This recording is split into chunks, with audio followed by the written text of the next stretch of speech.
Welcome to the Top 10 Gardener with Master Gardener Ken Lain. Gardening can be challenging, but with Ken's tips, tricks, and top 10 advice, you'll reap huge rewards. Now, welcome your garden host, Ken Lain. And welcome to this week's edition of The Mountain Gardener. Your host, Ken Lain, here every week talking about the landscapes of northern Arizona. Thought I'd share. We are into the spring season. This is the time to be planting trees and shrubs. If you're doing any kind of spring blooming like lilacs and forsythia, you really are. You're behind the eight ball a little bit. It's time to get those in the ground. You want them while they're in bloom or even before they're in bloom, and mainly before we run out. So, we'll have a couple hundred lilacs here, different varieties. And when we're out, we'll have one variety, maybe if you're lucky, no choices. And then what takes over are the roses. And then what takes over that are the crepe myrtles and then the smoke bush. And there's this rotating seasonal change that happens at a good quality garden center. So you'll see this, whether it's Warner's and Flagstaff or Plant Fair and Payson or us. And it's kind of how we operate. And so you've only got 2 acres to show off the plants, and there's not enough room for everything. So you try to feature things that are showing their best right now. So I wrote an article last week growing Bountiful apples in Zone 7. So bite it to 7 successes. Here's the 7 things you need to know about growing apples. And it kind of comes down to all fruit trees, but Zone 7, that's us, this Central Highlands. Once you get up the hill from Black Canyon City, you're coming up to God's country. And now, whether you live in Sedona or Camp Verde or Jerome or Prescott Valley or Cordis or Paulden or Skull Valley, we're kind of all the same, very similar. So yeah, you folks on the east side of the hill, you might be a Zone 8. That's Verde River, Camp Verde, Cottonwood, Sedona, you're Zone 8. But really, that's just 5 degrees warmer in winter than we are. It's not that big a change. We're all dealing with the same kind of plants. And so maybe you're up in Groom Creek, Seligman, Ash Fork. Okay, it broadcasts up there. And so that's probably Zone 6.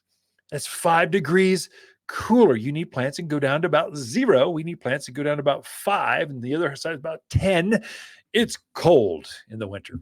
You need fruit trees that bloom a little later so they don't get tricked into blooming too soon.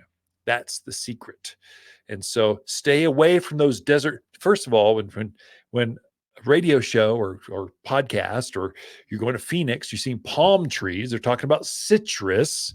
You probably don't want to be buying your fruit trees from there. You need plants that will take our cold. And an orange tree will not do that. It goes down to about mid-20s and then it vaporizes in the cold, but not apples.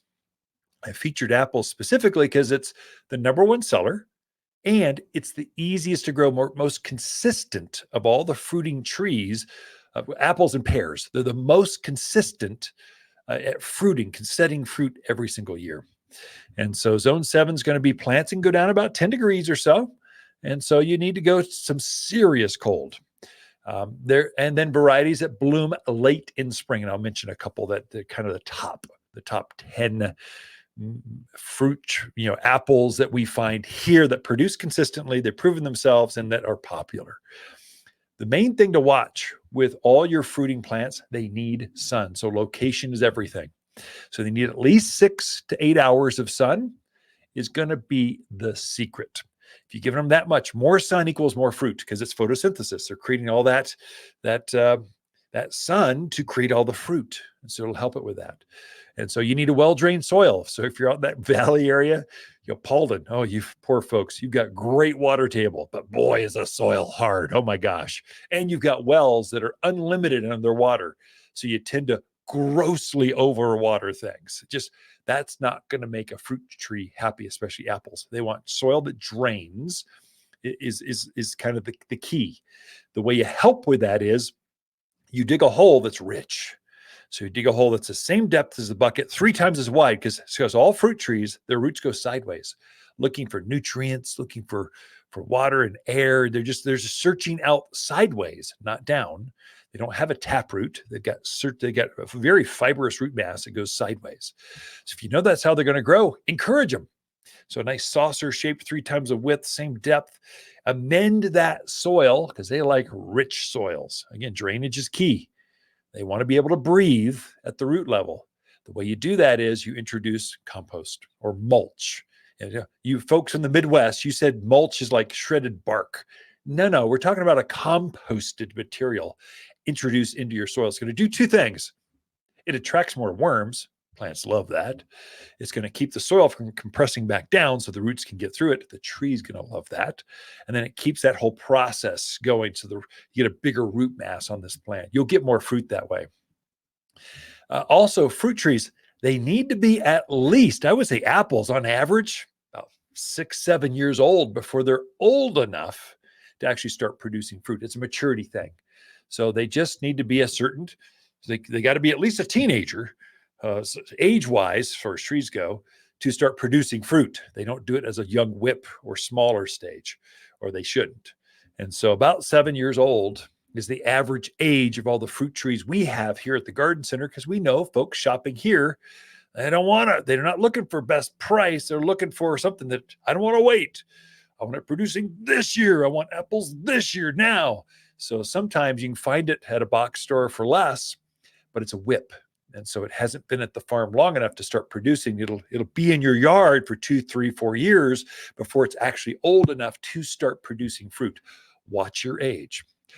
Then also, never, ever, no matter what, buy a fruit tree with a dog leg, an ugly graft, a bad trunk, because that is a weak link. What will happen is that tree loads up with fruit.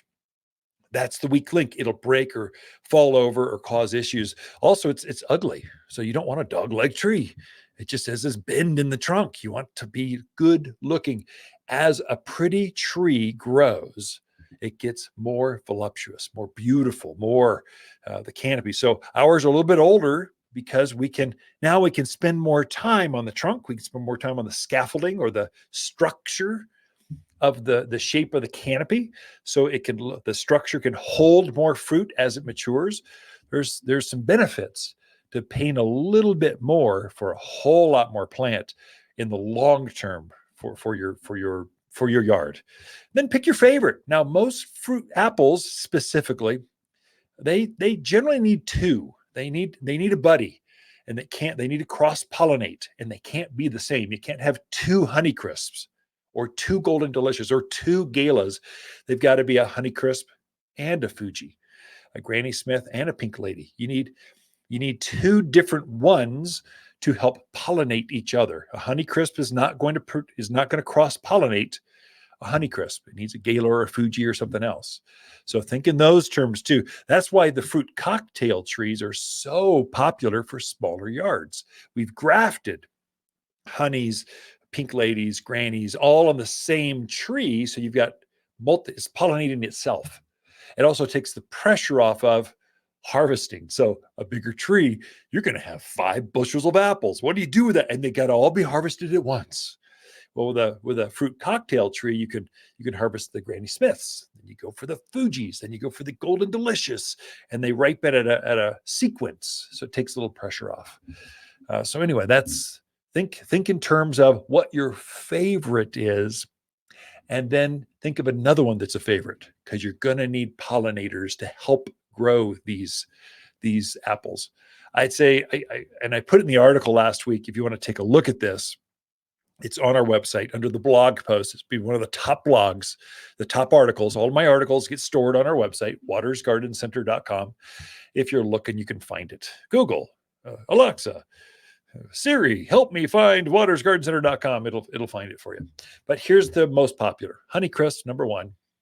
Gala, Golden Delicious. Oh, my mouth just watered. Think of the applesauce. Oh, it makes the best applesauce, especially right from the gardens. Fuji.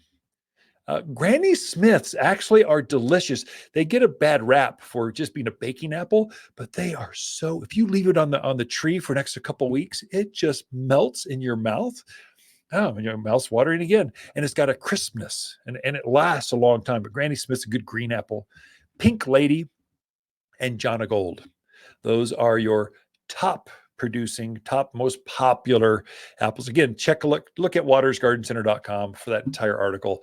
We got more for you. Lisa Watersling coming in with your garden questions right after this.